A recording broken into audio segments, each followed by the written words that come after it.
Jumlah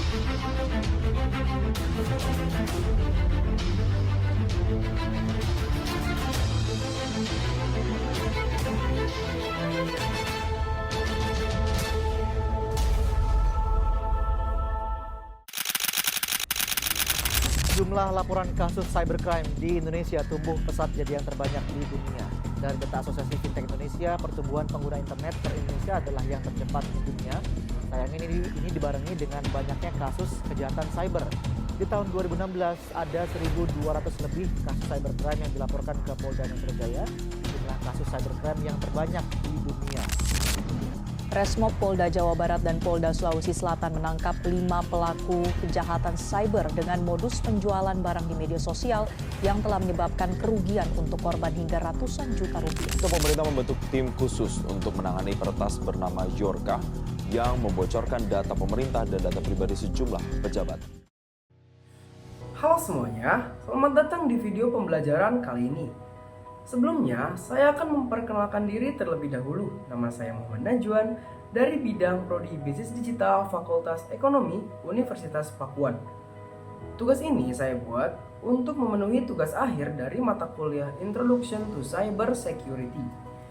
Dan kali ini, saya akan membahas topik penting terkait Undang-Undang Perlindungan Data Pribadi atau UU PDP nomor 27 tahun 2022. Kita juga akan mendalami study case tentang pendapatan dan bukti potong pajak yang relevan dengan penerapan undang-undang ini.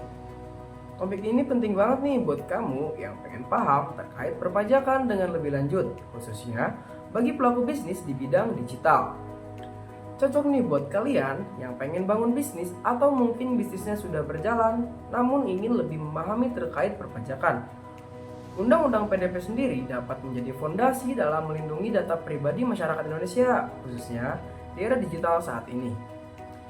Jadi video kali ini akan membahas poin utama dari undang-undang ini dan bagaimana pelaku bisnis dapat mematuhi regulasi ini sambil menjalankan kewajiban pajak mereka. Baiklah, tanpa berlama-lama lagi, mari kita mulai. Nah, pertama-tama, mari kita mulai dengan memahami apa itu Undang-Undang PDP dan mengapa undang-undang ini begitu penting bagi kita semua, terutama di era digital yang serba terkoneksi saat ini. Jadi, Undang-Undang Perlindungan Data Pribadi atau UU PDP nomor 27 tahun 2022 adalah landasan hukum yang dirancang untuk melindungi hak individu atas data pribadi mereka. Undang-undang ini juga mencakup berbagai aspek penting nih, mulai dari definisi data pribadi, hak subjek data pribadi, hingga kewajiban pengendali data dan sanksi bagi pelanggar. Data pribadi dalam Undang-Undang PDP dikelompokkan menjadi 2 kategori utama nih. Pertama, data pribadi umum yang mencakup informasi seperti nama, alamat, nomor telepon, dan bahkan email kalian. Lalu yang kedua, data pribadi spesifik, yaitu informasi yang lebih sensitif seperti data kesehatan, data keuangan, data biometrik, hingga data yang terkait dengan keyakinan seseorang. Pembagian ini bertujuan untuk memastikan bahwa data yang lebih sensitif mendapatkan perlindungan yang lebih ketat. Sebagai warga negara, kita semua juga punya hak-hak yang harus dilindungi oleh undang-undang ini. Hak-hak tersebut mencakup hak untuk mengetahui bagaimana data kita diproses, hak untuk mengakses data yang dimiliki oleh pihak lain, hak untuk memperbarui data jika terdapat kesalahan, dan bahkan hak untuk menghapus data jika sudah tidak relevan atau mungkin sudah tidak diperlukan. Dengan kata lain, Undang-Undang PDP ini memberikan kontrol yang lebih besar kepada kita sebagai subjek data. Namun, dengan hak yang kita miliki, ada pula kewajiban yang harus ditanggung oleh pengendali data, seperti perusahaan atau organisasi. Mereka ini diwajibkan untuk memastikan data pribadi yang mereka kelola tetap aman dan tidak disalahgunakan. Contohnya adalah memastikan data pelanggan yang disimpan dalam server harus dienkripsi dengan teknologi yang memadai dan hanya diakses oleh pihak yang berwenang saja. Lalu, dalam konteks global, Undang-Undang PDP ini juga selaras dengan General Data Protection Regulation atau GDPR yang ada di Uni Eropa, yang menjadi salah satu standar tertinggi dalam perlindungan data pribadi. Misalnya nih ya, GDPR mengatur ketat pemrosesan data pribadi dengan persetujuan yang jelas dari subjek data. Hal yang sama juga diterapkan pada Undang-Undang PDP, di mana transparansi dan akuntabilitas menjadi kunci utama. Seiring berkembangnya teknologi, kasus pelanggaran seperti privasi data pribadi juga semakin sering terjadi. Oleh karena itu, Undang-Undang PDP hadir untuk memastikan bahwa individu tidak dirugikan akibat penyalahgunaan data oleh pihak-pihak yang tidak bertanggung jawab. Nah, dengan adanya regulasi ini, perusahaan atau institusi yang melanggar aturan dapat dikenakan sanksi administratif, denda, atau bahkan sanksi pidana.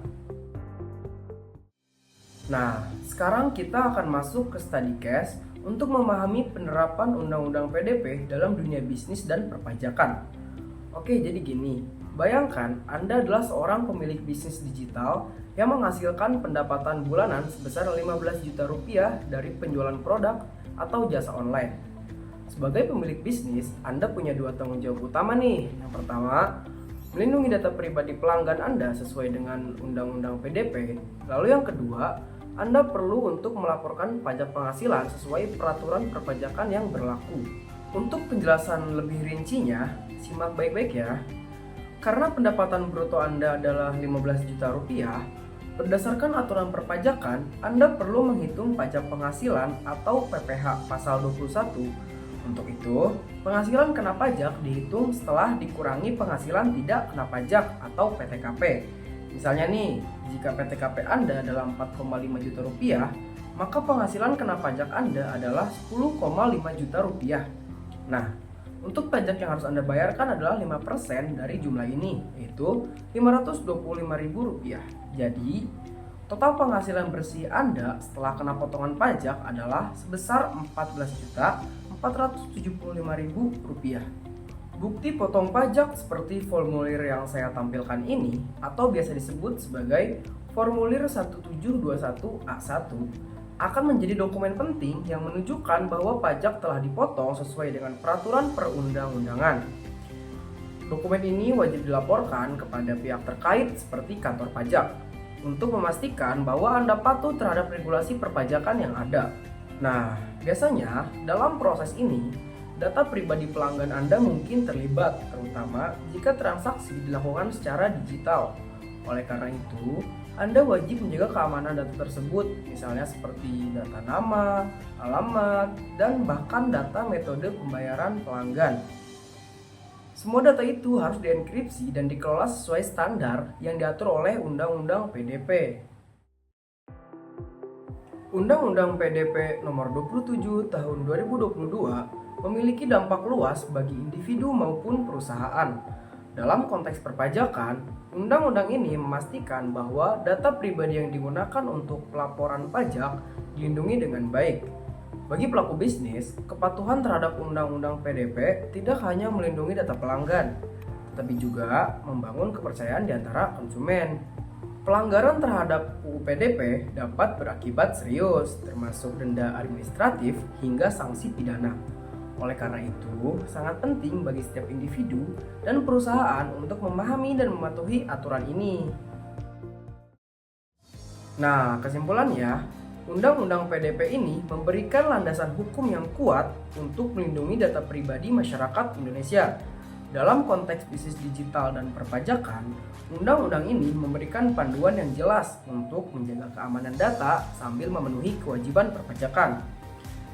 Dengan mematuhi undang-undang ini, Anda tidak hanya melindungi pelanggan tetapi juga meningkatkan kredibilitas bisnis Anda.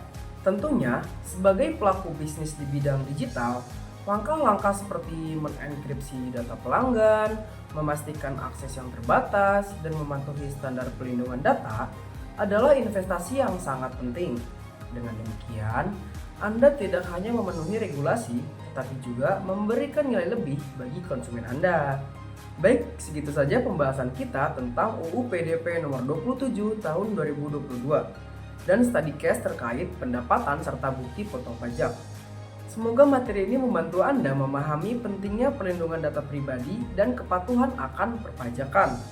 Jika Anda memiliki pertanyaan atau ingin berdiskusi lebih lanjut, tinggalkan komentar di bawah ya. Dan juga terima kasih buat kalian yang sudah menonton video ini dari awal hingga selesai. Jangan lupa untuk like, share, dan subscribe untuk pembelajaran lainnya.